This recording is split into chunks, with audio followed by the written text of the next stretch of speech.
on, guys? How you doing? Hi. Oh my gosh, I'm so excited to meet you guys. I just was doing some research and watched some of your videos online and I was really impressed. You have a beautiful voice. Thank you. It's Yeah. kind of stot right now. I get Not that. from singing on Friday, but it was a long party weekend. I'm having some sinus issues, so singing's not working too well for me right now. Yeah, the Friday was just kind of the beginning of it, and then everybody had like all kinds of things going this week, and it's always nonstop, man. I swear to God. Oh yeah. Party all the time. What did you guys do this weekend? Friday we had the machine shop show, and then we went to his house after that. We probably shouldn't have. Yeah. Saturday we had a bachelorette party. And then Sunday, I had a bridal shower that I was at till 10:30 at night, and he went to the 10 Years concert at the Machine Shop. So Oh yeah. How was that concert? It was good. Yeah. It was good. I don't know. It's hard, man, because it's like when you get to I think when you've been doing it for that long, especially when you're like doing the club circuit and stuff, it's like it's got to be really hard for bands to kind of pick and choose, because 10 Years to me, they're kind of like, they're not quite like the workhorses that like Sevendust are with like the craze. I mean, Sevendust is on like 14 albums, but those guys have a lot of albums and a lot of good tunes. So it's like, how do you pick and choose? You're never going to make everybody happy. You're always going to have some that you can't play and stuff like that. So no different than when we do a show, most shows for local bands, it's like you get 30 minutes and you're always going to have people that are like friends or fans that are like, oh, I can't believe you guys didn't play this song. Or, you know how it is. I have five to pick from. Like what? Right. What did you want? Yep, for sure. Okay, well, guys, welcome to Toon Talk. And obviously, I'm Steven, and this is Jen. So we really glad to have you here. The question I had is actually about the show on Friday. So you played a sold out show with Plush. So what was that like? I'll let Ash go first. All right. So, according to the audience, it appeared that we did really good. I mean, we met a lot of new fans. It was really awesome. It's the closest I've ever felt to being famous.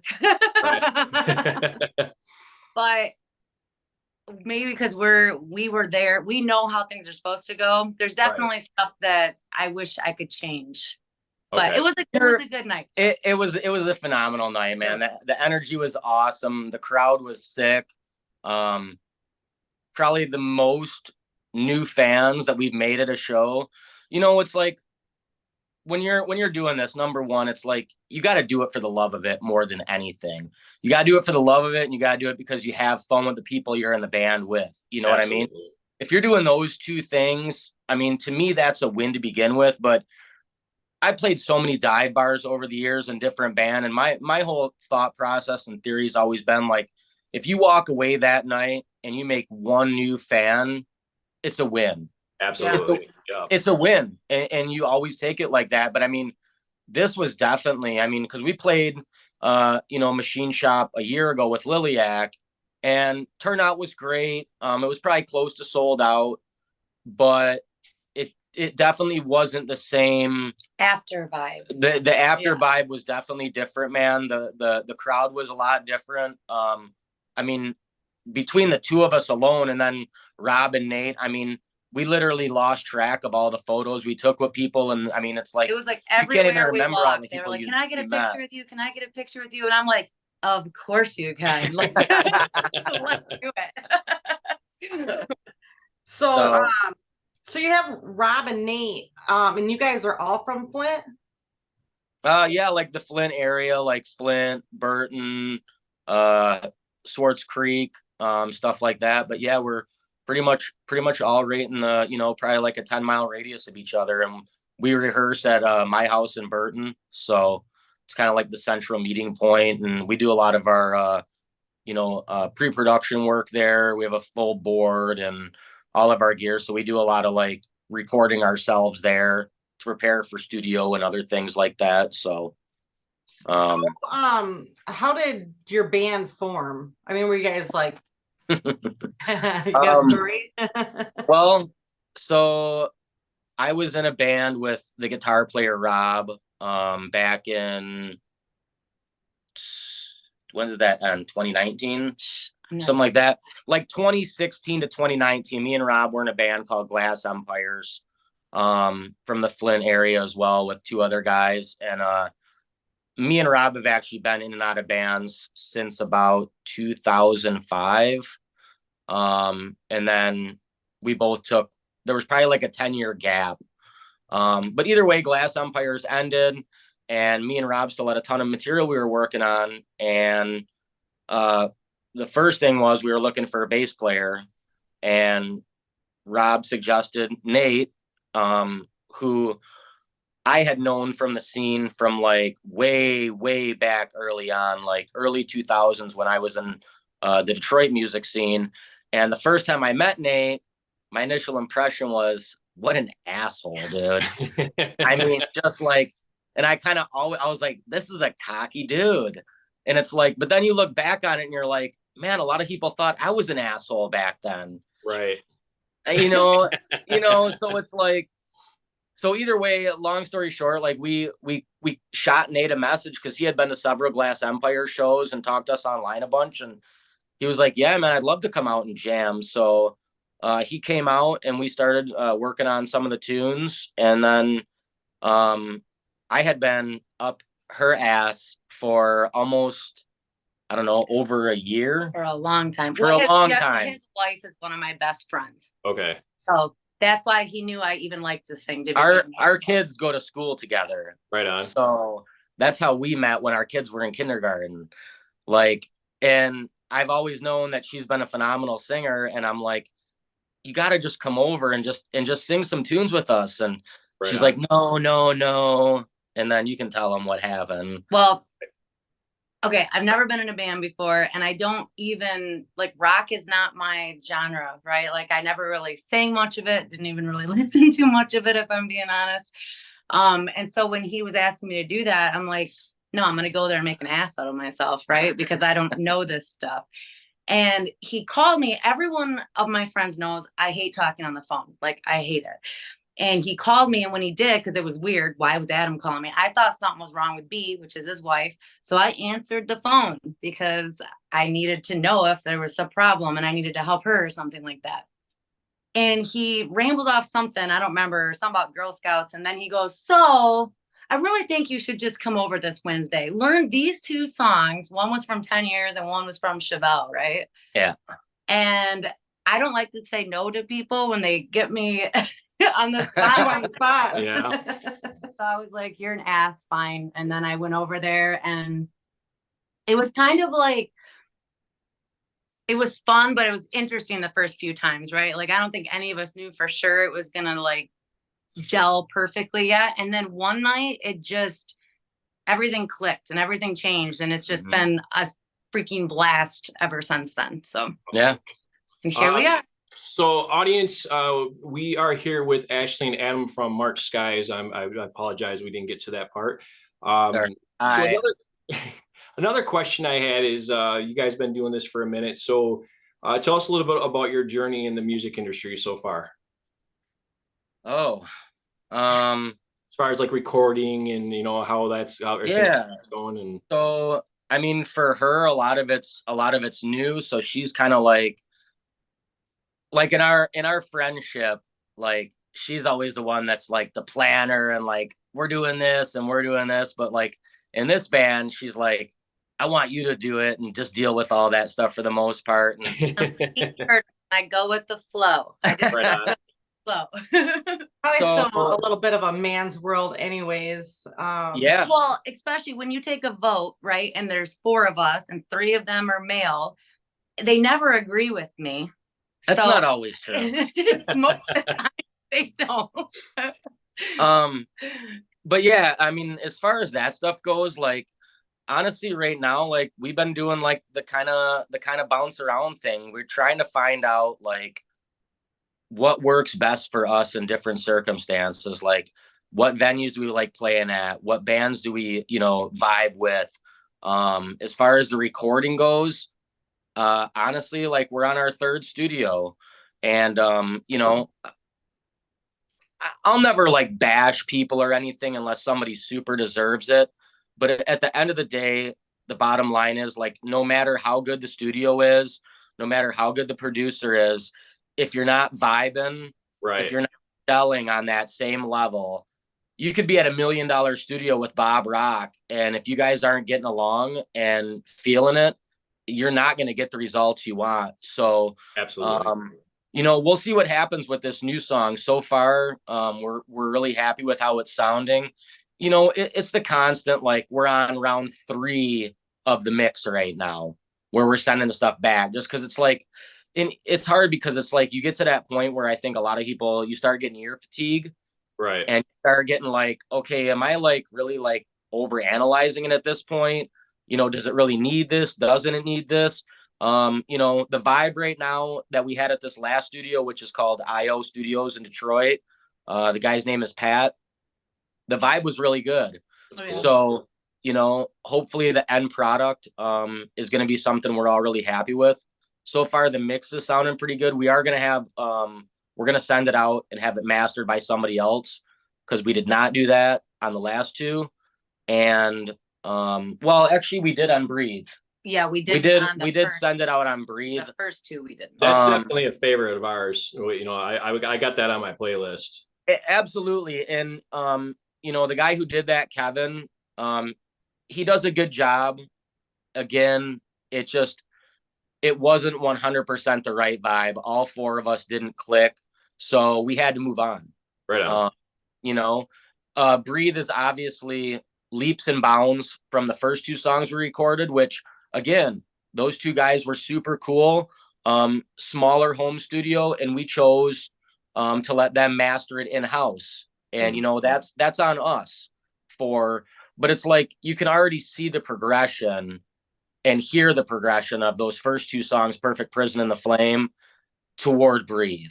And same with the videos. Like we're growing, we're growing and changing. And it's like, if you're not constantly getting better, I feel like the only people to blame are yourselves. Right. Absolutely. Well, I mean, it's nice if you got a big, bankroll and go right away for the whatever. But I mean, also, Yeah. I feel like some of the learning curves, you probably learn more by your mistakes than you really think that you learn. Because I mean, I don't know anything about the production and all that kind of stuff, but I hear stuff from Steven as he's going into the studio and doing all the stuff. I mean, I've been in recording studios. I mean, it was all country. It was Nashville, and I've got to sit back there and I watch, and I mean, these are big players with real big bands. Yeah. And to hear the lingo, but it doesn't mean I understand it. But I remember Steven's first time, and I was like, everyone's gonna shit the bed. I knew, like you if you don't know, you don't know what you don't know. Yep. So you go in there and you're like, you're not. It's just the experience is different, and then you learn, and then you got certain people, just like with your producers. You gotta jive. But yeah, it's I've seen before where people will nowadays with Pro Tools and laptops and computers and stuff like that. I mean, you can have a band go into a multi-million-dollar studio and it's not even going to sound as good as somebody who spent 6 months with a drum machine. And if the songwriting skills are there and you've got the right tones and the right sounds, I mean, people that have written entire albums on laptops, man, and blow up from it. So it's really kind of like, it's a love-hate, I think, between a lot of musicians when it comes to like the way that recording works nowadays, because technology's really become like the great equalizer. Right. It really has. It makes rehearsing easier. It makes sending demos back and forth. I mean, there's tons of bands now that half the people in the bands don't even live in the same state. Right. Oh, yeah. Yep. Yeah. They bounce music back and forth and then they just go on tour together. Mm-hmm. Yeah. So it's pretty wild, you know. It's like you're constantly you we're always seeing stuff change and evolve. I think I wish I could remember. We just had a band. I can't remember now if it was an interview or if it was at the vault. Who's that? And they were talking, they've never once ever practiced once together, ever. Oh, You remember all- that? That wasn't an interview. That No, it must have just been a or maybe it was they were on stage at the vault and said it. And I was like that's their first time playing it was their together. first time playing together and they killed it. But Yeah. I mean, you wouldn't have known, but I just thought that was so interesting. And I was like going, Well, sometimes you just got those musicians that just can do anything, man. yeah. Half of being in the band to me is just the fun that we have together. Mm-hmm. I wouldn't want to do it if we were in separate locations all the Right. time. Like, that's just not for me though. It's definitely like when it comes to like songwriting, it's like ever since like, and I think that's why like our songs are getting progressively better Mm-hmm. is because not just one person at home with a laptop, you know, putting down guitar tracks and digital drums or vocals and coming in and saying, you know, this is what we got and, you know, this is what the song is. Cool. Right. No, man. It is all equal Right.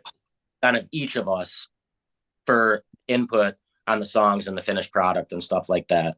Right. You know, and I think that goes toward like, you know, even like not from a writing standpoint, but just from what you look at, like, what do people bring to the table in your band? Like every single person in our band brings a completely different skill set and mindset to the table. Mm-hmm. Like me and Ash are more outgoing, we're louder. Nate and Rob are a lot more chill, a lot more relaxed. But it's like, you know, Nate and Rob are like super tech savvy. Like they built our in-ear monitor system. They built our whole like board and PA, and like they both run these like insane digital freaking pedal setups that, you know, it's just like anything technical. It's like they're all about it. Nate and his wife make all of our merch. All of our merch is made in house. Oh, nice. You know, Ash writes 100% of the lyrics, and then she'll also, you know, even throw out simple stuff like, you know, like, oh, you know, maybe this will sound better because of this, you know. I do like I make the lyric videos or like posters. And Yeah, that she kind does. of crap, but She does a lot of the digital online stuff. I do a lot of the social media. She helps a lot with the social media. So it's like everybody's kind of got their hands in different things with what they're good at, and it kind of just makes it all work. You got a double bonus with Ashley then. Not only can she sing, but she can write, and you know, she's in the social media for you. I've always got a little bit more. been weird, man. Like it's like I forget what band it is. I mean, it's somebody massive too that I just heard, and I mean they've been around forever. I think it's Motley Crue. Mm-hmm. I heard that like Nikki Sixx writes like most of the lyrics for Vince. Right. And it's like blew my mind, man, because it's like something like that is so personal, and like it's like I feel like the transition of like her lyrics is like she's writing them, so you're gonna get that emotion and heartfeltness out of it. Yeah, it's really hard to sing other people. I mean, I did that with the Fish because like most of the songs were, well, half of them were written by the guitar player. Okay. And, you know, he wrote the lyrics, he wrote the songs because he was the original singer of them, but then he just wanted to be a guitar player, so he wanted me to sing it. And trying to put yourself into that state of that state of mind that somebody else was in when they're writing. I mean, I wouldn't say that for every song. You know, you have your more upbeat, poppier songs that are, you know, fun and whatever. But in getting into something that's based around emotion and you know, heartbreak or you know, alcoholism, Anger, drug right, action, yeah. you know, abuse. You've never been through that scenario. It's really hard to get inside that person's head. Yeah. Well, I think too, it's like what's really cool, what I appreciate about her lyrics are, and like we just talked about it recently, like on our newest song, like some of the lyrics for it, it's like you could literally, there's going to be 100 people that are all going to have 100 different interpretations of it. Oh, yeah. Absolutely. You know, I love that you said that because in so many of our interviews, that's been a trend. You know, we hear that we've seen it you know, with Steven's stuff, where you will hear from other people, you know, whether it's in social media or in person, or somebody will give you what their interpretation of the song is, or whatever it is going on in their life. And it might be so polar opposite of where you were in your head when you wrote it, but it helped them through whatever. And that's part of the music that I crave, that I feel in love the most, you know, is that. And I love that you just said that, because it's definitely been brought up here multiple times. For sure.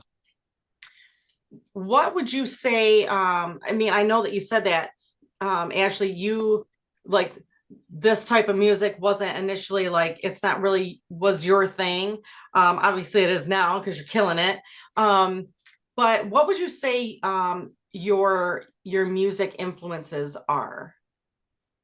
Super random. So like I would say the 3 biggest female influence, like Celine Dion, Britney Spears, and Alanis Morissette. So it's like all over the place, combined into. So it's a wide net you're throwing out in the ocean there. And then like I would say LeAnn Rimes or Carrie Underwood is up there with people that I like to sing country a lot. So there's that. I was telling her that I kind of like I got it like the In This Moment kind of Within Temptation vibe from you guys. I don't know if you're familiar. You know, it's funny because we literally were just chatting outside.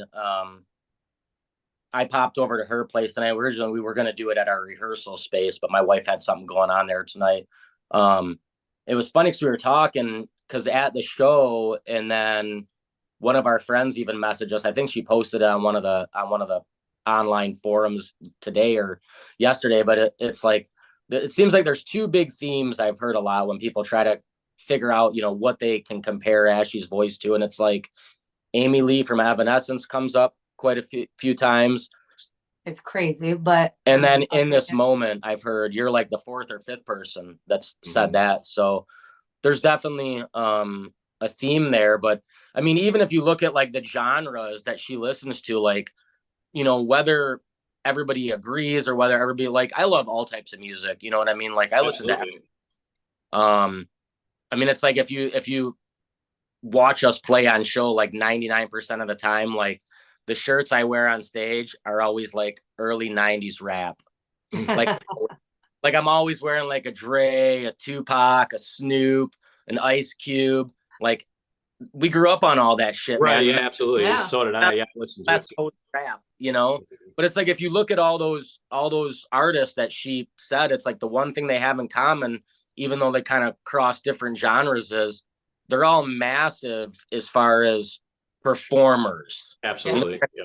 They're not just singers. Like when people go to see that, they expect a show, you know. Yeah. Artist performers. So definitely trying to find that good mix of what we're bringing people with. Our brand of hard rock, I guess, is like the best way I can describe it, because it's just kind of always been that story. It's like people, well, what genre do you fit in? It's like, I don't know, man. We're kind of all. Everyone keeps, one thing I've noticed as we progress, they learn me more and I learn them more. So you can see like from the beginning music, like songs to now, how much more we fit together, right? Like everybody's bringing their own influence into it. Absolutely. Right. Like even in some of our newer stuff, if you listen, you can almost hear the country influence that I have to try to tone back, come out. Or writing parts that I can sing more to instead of always being in a raspier voice or whatnot. So we're definitely learning how to make our music work for all 4 of us. So everybody's comfortable. The more comfortable you are on stage, the more you feel the music you're doing, the better you perform that music. So I can feel the difference now on the stage compared to 2 years ago, you know, with music that I wasn't totally comfortable with to music that I'm really like falling in love with now. So. And you put on an excellent show. I mean, obviously we played together before and I really enjoyed it. It's great. Thank you. Absolutely. Yeah, we gotta see about getting you guys back to Saginaw. To the vault, absolutely. Yeah, that would be It's been a minute. It's been a minute since we've been up that way. I another venue I'd love to get in up there is Westtown Theater. We just played there a couple weeks ago with Tantric. Oh yeah. That was one of ones I saw up there. That place looks really cool too. Yeah. You know, I don't know. It's like it always goes back to like it's like I hate like dropping names or like saying like how I feel about one venue to the other, but it's like we've definitely played our fair share. I mean, even in this band at the quick beginning, like we played a lot of the smaller bars and stuff. And I still love doing that. You know what I mean? Like if it's right and it fits, but like I don't want to just take any old show just to take a show. Right. You know, like I try to be real careful about what we accept as far as like, especially when it comes down to proximity. Like I'm not going to book a show in Saginaw within a month or two in either direction of a show in Flint. Right. Vice versa, Detroit, because Flint's kind of central if you're bouncing between Saginaw and Detroit, or even if you're going out to Lansing or something. Like a lot of people that we know are hardcore, and it's like they'll drive to Saginaw or they'll drive to Detroit. So it's like I don't like putting our band or the venue in the position where the crowd is going to suffer because we're playing too much in a certain area. Right. Yeah, you don't want to oversaturate. I understand. Yeah. And I think a lot of bands fail at that. Right. You know, like I'd rather just work on like right now it's like besides a private party that we play every year at the middle of August, like we don't have anything booked in the rest of summer because we're trying to finish this recording. We already have another song prepaid for that we haven't even started tracking yet. And we haven't even started shooting the video. And it's like the amount of time that stuff takes and the amount of energy and funds, it's like everybody's got work and start adding a bunch of shows, you run out of either time or money, you know? Right. So I'm going to write this down because I'm going to try to put a little bug in our guy's ear, our promoter. Since if you don't have anything booked up for a while, but I mean, what do you got coming up, after August? Like, what is it, like some of your next shows? Do you have anything booked? Honestly, right now, no. Like I have a couple things like on the burner, but it's like I'm not trying to. There's some bigger shows that are potentially going to happen that are probably going to be like downriver area, like more Detroit way, stuff like that. And then we've been asked several times to play at a couple different venues in Grand Rapids, and it's like every time it's happened, we're really busy freaking people. It's like it doesn't pan out right, or it's like the one promoter was trying to get us to play on a show that had no Grand Rapids bands, and it's like, why would I drive 2 hours for like? You got to have at least like you got to be smart, on our point of view and the venue's point of view too, like because with the internet and with YouTube and with everything else, like people don't go to shows as much as they used to. You won't have that random where it's like, oh, we're just gonna pop up to this bar and see who's playing. Fewer for those bars exist. Yeah, and then they do. It's like a lot of times you take that show and you get out there and there's like 6 people in there, and it's kind of a bummer, if you're gonna that length for it, if you're gonna drive that far and stuff like that. So I'd rather spend the time and build the fans through other bands online that we meet or trade shows with, where we know that, hey, when we bring a band in to like the Flint area or even in Detroit, because I've known those guys down there forever, there's going to be a decent draw, and then vice versa when we travel to the other side of the state. Yeah. Right. So, we have talked recently though that we do need to start doing more shows than we have been, just because in my opinion, even if it's weird if there's not a lot of people, because we haven't really done a show yet, because we've been so picky, we always got, the people there or whatever. But it would be really good practice to, even if there is only 6 to 8 people out there, if you can practice that moving around while performing and all that, it's only going to make you better in the end. We call that live practice. Oh yeah. Done plenty of like that, and we played smaller shows in the beginning and stuff like that. So a lot of the issue has been a lot of the shows that we've been asked to do, unfortunately, there's always like one of us that's Yeah, it's not been really, available. really bad timing for a lot. been Unfortunately. crazy. That happens with bands. You know, you got 4 people's schedules. They got wives, kids, a husband. Yeah. You know, so Yep. I understand. Yeah. So it's like, that's why it's like we've been really trying to focus on recording quality material and just constantly building that way and stuff like that. Like, I don't want to just be like an online band at, by any Right. means. Right. That's part of the love and the joy is playing out and stuff like that. But at the same time, it's like, it's financially hard to like, try and pack up a van and head across country in the hopes that, something's going to happen with playing shows. So I'd Or rather onto a tour too. yeah, I'd rather focus on the quality of the music. And Mhm. like I said, like the 4 of us love jamming together, and we try to focus on writing good quality music and just slowly but surely cultivating and building our fan base. I do think we stayed on top of, trying to keep the merch fresh. We've sold out of merch 3 or 4 times now, so we're constantly Good to hear. change that, offer new designs. Like, we'll do something different in the summertime with t-shirts, and in the winter we'll do hoodies. We just got a huge thing of hats in, and like I think we already sold like 20 of them or something. So it's like the hats are selling really fast. So it's like we're constantly just trying to change stuff up, build our brand really. Right Yeah. on. Yeah.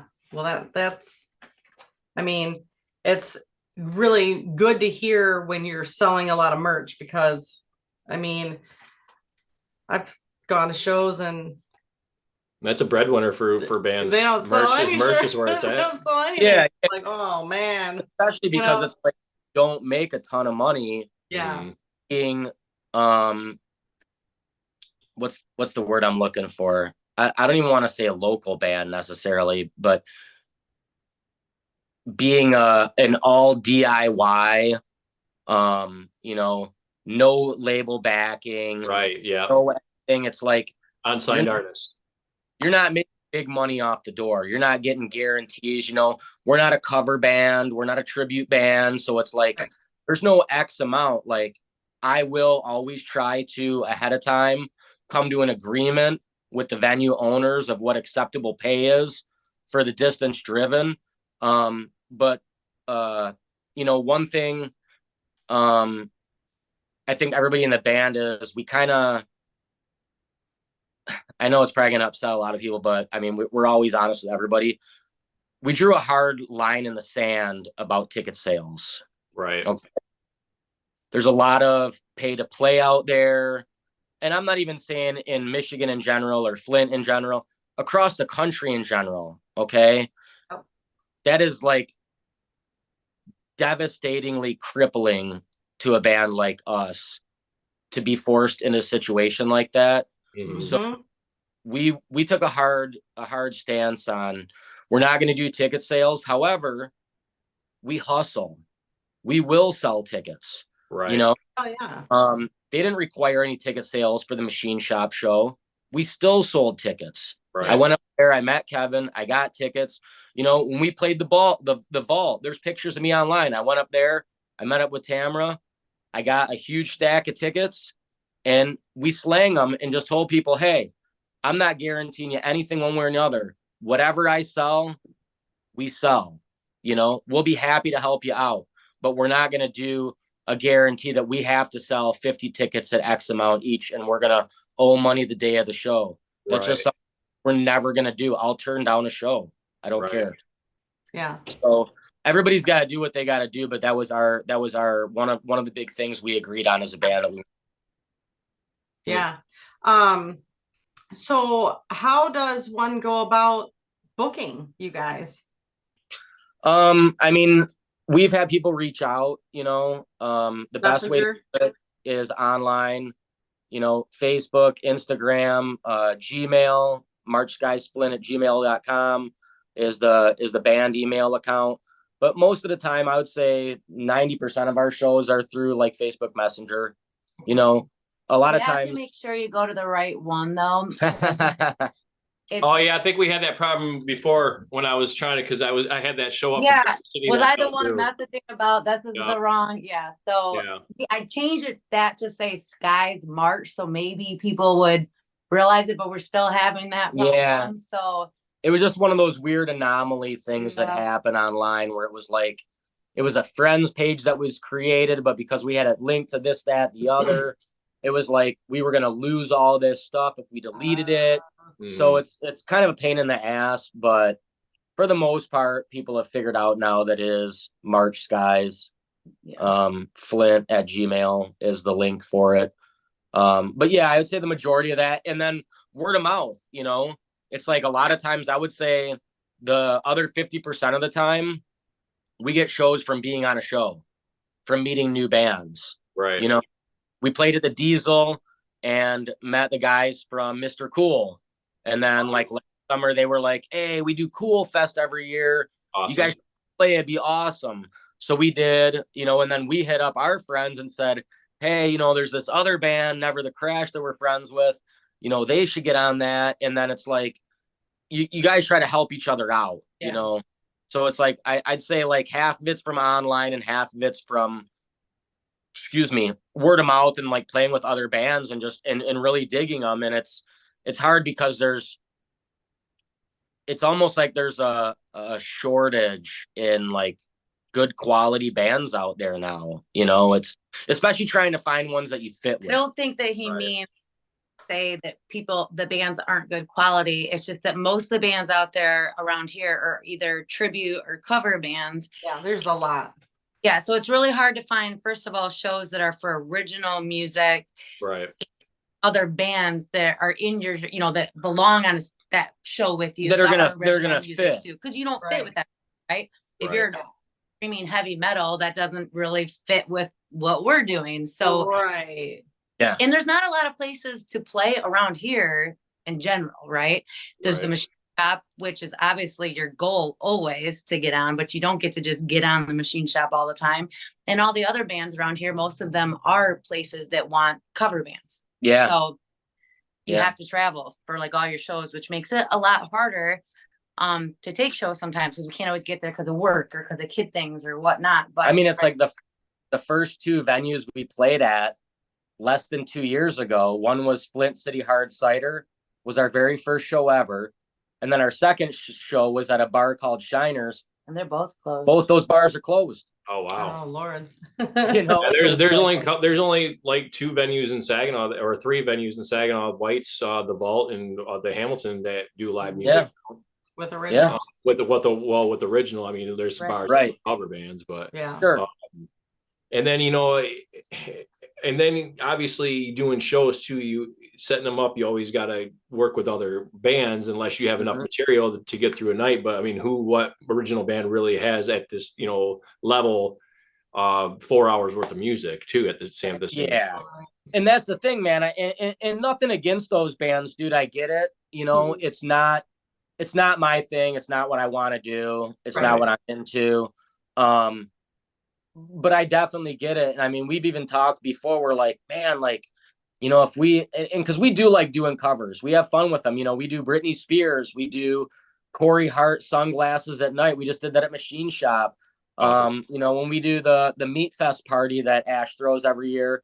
Last year we did Bon Jovi. We did 3 Days Grace. We've done Chevelle 10 years. So we're like, man, like we could almost, with the amount of stuff that we have in the arsenal, we could almost go out and do like a 2 or 3 set and charge for it. But it's like, it's still like, I don't want that to become like a normal thing. Right. It's hard because you're always looking for a way to make extra money to fund, every dollar we make goes back into the band.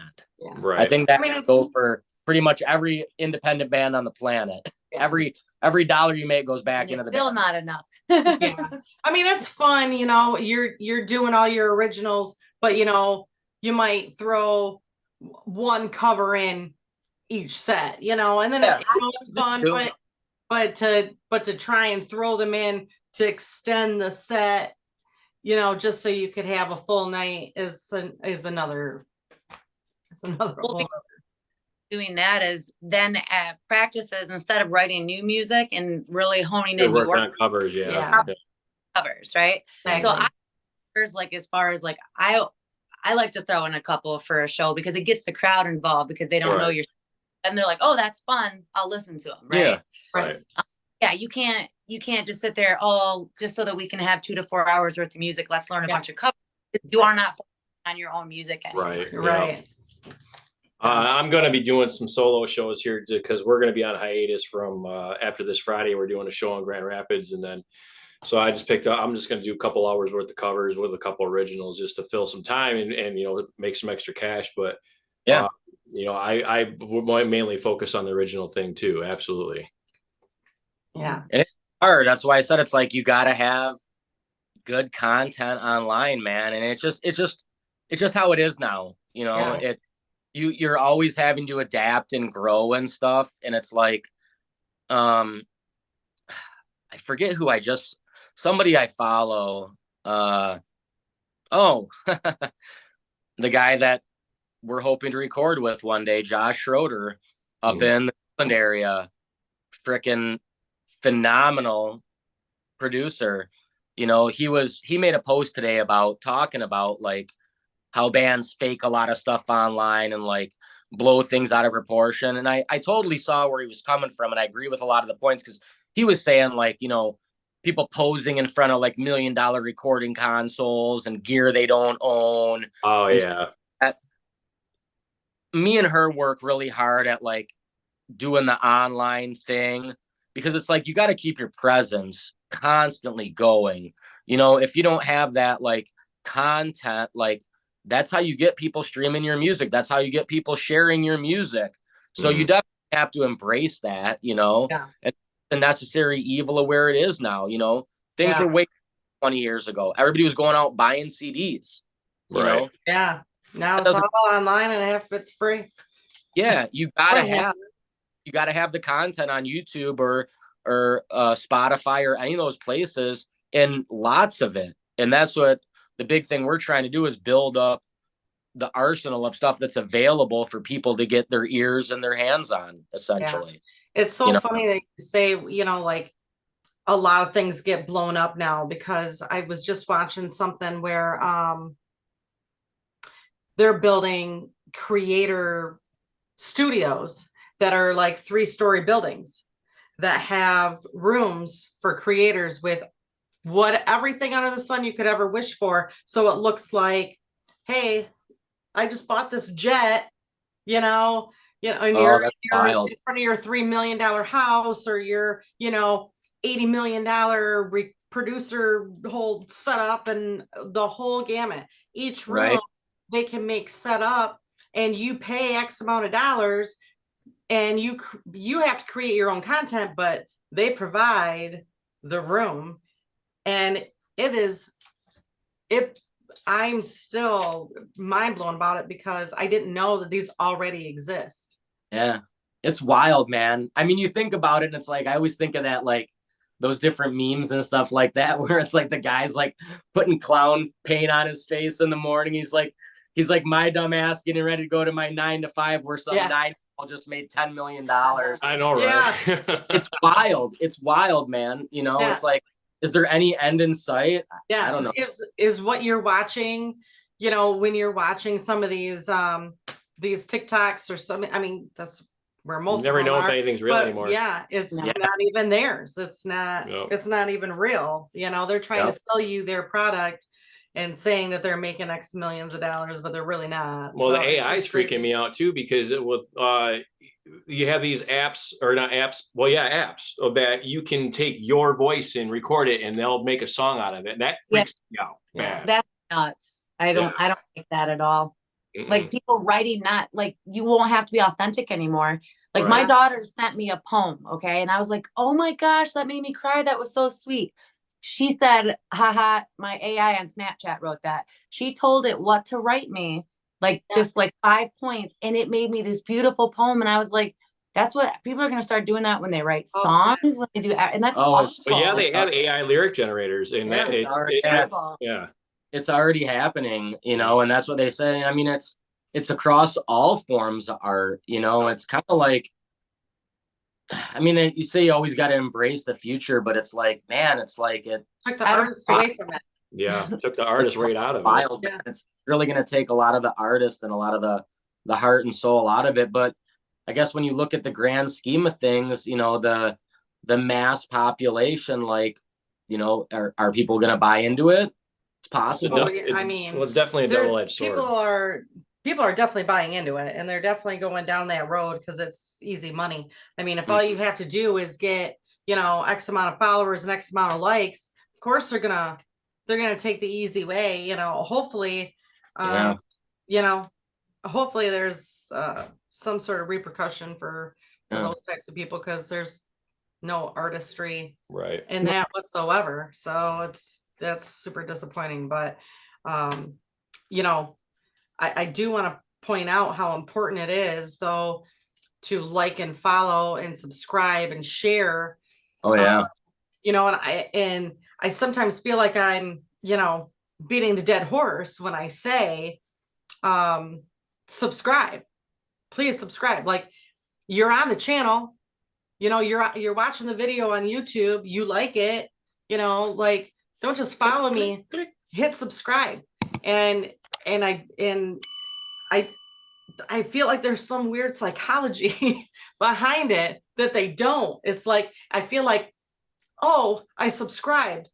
Does that mean I'm gonna have to, like, some hidden fee that's gonna pop into my Apple purchases for like 3 days from now? Or am I gonna get bombarded with text messages or like an insane amount of emails? Like, no. Or getting people You get nothing. You're not going to get anything except for it might pop up on your feed a little bit. I mean, or getting people to move from one platform to another is Yeah. always a problem too. Like, because we have,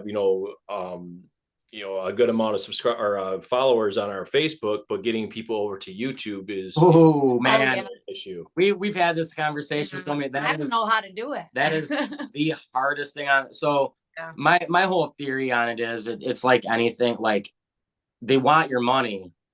I mean, we've noticed it time and again. Like, I worked so hard this last week to really hype up our last show. And I mean, I've spent hours a day interacting with people, and it paid off. Like, our stuff is coming up more in people's feed, more people are interacting with it. But it's like some of the videos I've watched with people that talk about it, it's like, if you don't do that every single day consistently, they just bury your stuff because at the end of the day, they're a massive corporation and they want your money. Yeah. They're purposely burying your stuff because they want you to spend money. Yeah, they want you to go ahead and pay for that sponsor stuff that they do with those pages. and you want to Like- boost. Well, you got to pay to boost. Pay to boost Well, it. Well, like, we've had people try to send us like stars. They've taken their money. Yeah. They've paid Facebook their money to give us stars. We've never gotten a dime from it because we're not set up to get, you have to like hit a certain amount. Yeah, we don't have To enough get- followers to even collect the stars that So have been people given. have paid money to Facebook and they just eat it up and don't even give us a dime, dude. That's I tell insane. I don't know. I don't know. I'm sure you guys remember. You got to be close to the same age as me, but I tell everybody we really fucked up when we switched over from MySpace. Hey, when we left Tom, when we Yeah. hung out to dry, Mhm. I want Tom back. We know. I know, Yeah. right? Yeah. Hey, I liked MySpace. I mean, you can I'm put your sorry. own themes and songs, and a song would play when you freaking click on it. And We should have never left MySpace. We all I know. screwed. You know what's sad? I never had a MySpace. You never Neither had- did I. Because I was convinced that social media was going to destroy us. And I held out on Facebook for a while too, and then eventually got it. And now I hate it because you're always constantly checking your freaking You're feed. not 100% wrong. Yeah, Excuse me. it is, man. That's like the evilness of the whole Yeah. thing. You know, it's like years ago, as the industry was, you know, people would pick and choose certain, well, this is what's bad and this is what's bad. Now it's like, this is the absolute necessary evil. And it's like, Right, Yeah. yeah. I'd Well, rather you know- honestly just like, this is awesome. Like, this type of platform, because it's like people actually communicating, even though we're not in the same room as each other. Yeah. You Right. know, it's a different vibe altogether. Yeah. And I feel like, you know, it's stuff like this, where, you know, people get, it's a different take on music. You don't have to just scroll through YouTube to find a song. I'm a documentary person, and I love history and I love learning about stuff. So the more I know about you, the more I like your music. Yeah. I'm more likely to listen to you because I Yeah. like you. You Right. know, like that's just who I am. So when I'm doing this, it's just an extra for me bonus. And I Yeah. hope that, you know, the people on our page, if they've never heard you, they like the conversation. They're like, oh man, she never sang before. Like, oh my goodness. And then here you are with this monster voice, and they listen and go, I'm going to follow and I'm going to subscribe. And then, oh my goodness, I'm going to come to your show because that was, you know, that was a stupid amazing. Like, that's you the know, dream. whatever. It's, You know, and now because you can't buy, you know, we're not going to Kmart anymore and buying cassettes and CDs.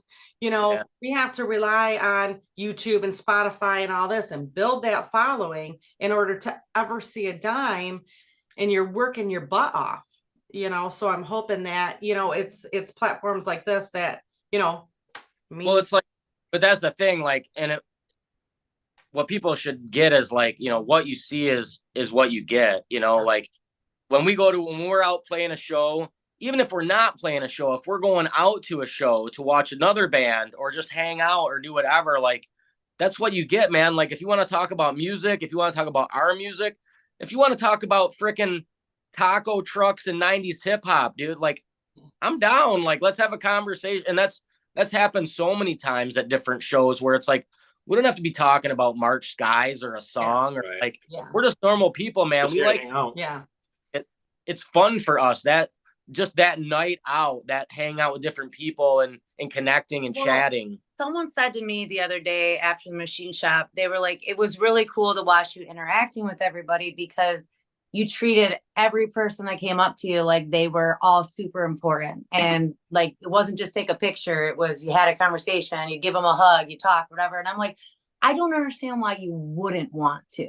Like, we're not, even if we were huge, I would still not want to be an asshole to everybody. Yeah. But especially at this time where you're at, like, why are you not trying to interact and build your fan base and get to, they can get to know you? Like, we're all just a bunch of weirdos, if I'm being totally honest. Like, we joke all the time that if there was GoPros in our practice space, like, we would probably have 100,000 followers. Like, we're so weird. Legit. And I mean, it's like, and we're not like the anomaly either. No. Like, let's be honest, man. Musicians, we can even lump it in the category with artists. You know, anytime of artists, you know, it's like most of us are pretty like quirky. Like, I mean, we usually have multiple things going in the pot. You know what I mean? Yeah. It's a stew all the time. Like, I'm not just doing drums. I'm doing cars. I'm doing house stuff. I'm doing kid stuff. I'm scatterbrained. I'm like, most of us are like busybodies, and we got to have our hands in all kinds of things because that's what type of people are artists, I guess, are just like those creative, you know, right brain, like just like kind of got to put your hands on things, people. Yeah. So. Yeah. Well, I have to say that, one, I'm obviously super glad that we had this opportunity, but two, I think you gain another follower in me as far as, you know, watching some of your videos. So I already know, because I followed, that it's going to pop up in my song list already. I mean, it's just, and that's what I love. And I hope that, you know, you guys do the same with us. And I hope that our listeners follow the links below and give it a listen and like it and subscribe it, share it, and, you know, do all the stuff because it's freaking great. Nobody can do it by themselves, man. You gotta have that love. Yeah. Have other up. Yeah. Yes, absolutely. You have to. Yeah. Ashley, Adam, thank you so much for the conversation and being on the show. We really appreciate it. It was great to catch up with you. Yeah. So have a great night. Take care. Yeah. And It's always Bye. remember, you guys, Keep the All right. music playing. playing.